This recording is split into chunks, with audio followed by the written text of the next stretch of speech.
지금 너무 어렵고 힘든 친구가 있는데 그 친구에게 내가 과감히 도움의 손길을 내밀면 나중에 그 친구가 크게 성공했을 때 내 도움을 절대로 잊지 않을 거예요. 물론 잊어버리는 배은망덕한 인간들도 있을 거예요. 그런데 우리는 주식 공부하고 있으니까 일단 그건 논외로 하고요. 오늘 설명을 드리는 회생주는 엄격한 의미에서 봤을 때 상장 폐지 직전에 위험한 회사들을 이야기해요. 하지만 저희가 초보자 입장에서 그런 회사들까지 투자하기에는 좀 부담스럽죠. 그래서 오늘은 사이클을 타는 경기 순환주를 포함해서 좀 더 광의적인 의미에서 턴어라운드를 하는 주식들에 대해서 이야기를 해볼게요. 어찌됐든 지금은 어려운 상황에 있고 그만큼 시장에서 철저히 외면되고 있기 때문에 잘 발굴해서 선제적인 투자를 하면 큰 수익을 낼 수 있는 종목들이 이 회생주예요.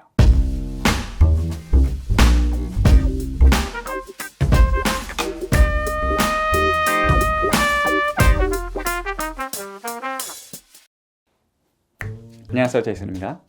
미래 완료형 자본가 여러분 반갑습니다.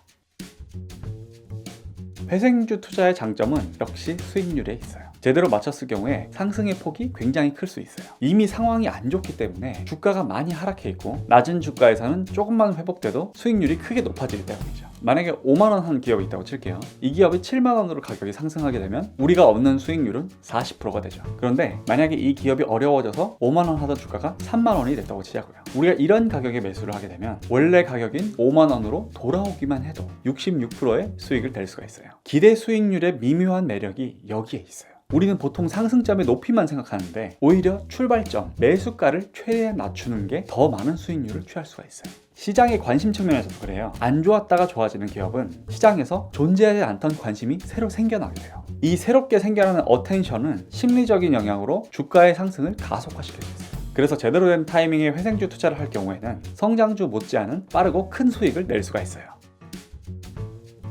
조금 전에 제대로 된 타이밍에 대해서 이야기를 했는데 이게 회생주 투자의 가장 어려운 점이에요. 옳은 시점을 잡는 게 생각처럼 쉽지가 않아요. 우리가 기업에 대해서 충분히 이해하지 못하고 낮은 주가에 혹해서 성급하게 진입을 하는 경우에는 굉장히 오랜 기간 동안 마음고생을 할 수가 있어요. 제가 조선주에 투자한 경험이 2번 있는데요. 한 번은 크게 실패했고 한 번은 크게 성공했어요. 첫 번째 투자 때는 조선 업황이 안 좋아지는 과정에 너무 성급하게 투자했어요. 그래서 제가 매수를 하고도 2년 동안 주가가 더 내려가는 거예요. 2년 동안 30% 손실을 내고 눈물의 손절을 했어요. 하지만 그렇다고 포기하면 안 되죠. 절치부심, 와신상담 그런 이제 마음을 다잡고 조선업의 사이클에 대해서 다시 공부하기 시작했어요. 그 사이에 업황도 슬슬 돌아오기 시작했고 첫 번째 투자에 실패를 하고 2년 후에 조선주 투자를 다시 시작했어요. 그리고 지금 제 포트에서 최고의 수익률을 보여주고 있는 게 조선주 종목이에요. 이렇게 사이클을 타는 회생주 투자의 경우에는 턴어라운드의 시점을 제대로 파악할 필요가 있어요.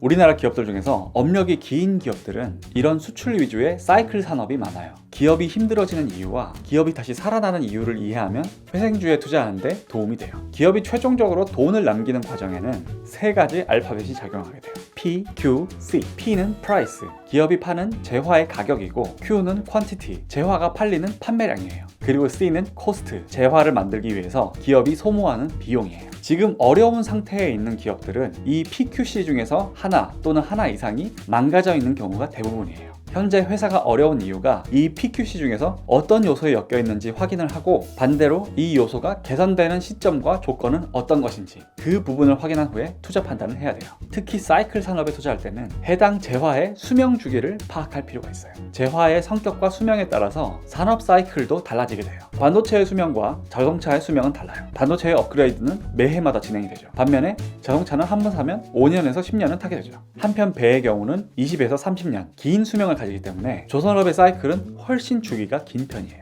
회생주에 투자를 하려면 이런 산업 전반에 대해서 심도 있는 공부가 선행돼야 돼요. 제 추천은 여러 개의 산업을 한꺼번에 건드리지 마시라는 거예요. 지금 당장 정복하고 싶은 산업을 정해서 집중적으로 스터디를 하시는 게 좋아요. 어차피 우리가 초보를 탈출하려면 몇 년 동안 계속해서 공부를 해야 돼요. 지금 당장 방대한 업종을 다 마스터하는 것은 불가능해요. 조바심 내지 마시고 하나씩 내 것으로 만들고 차근차근 지식을 확장하는 느긋함이 필요해요. 오늘 준비한 내용은 여기까지고요. 다음 시간에는 자산주로 찾아뵙겠습니다.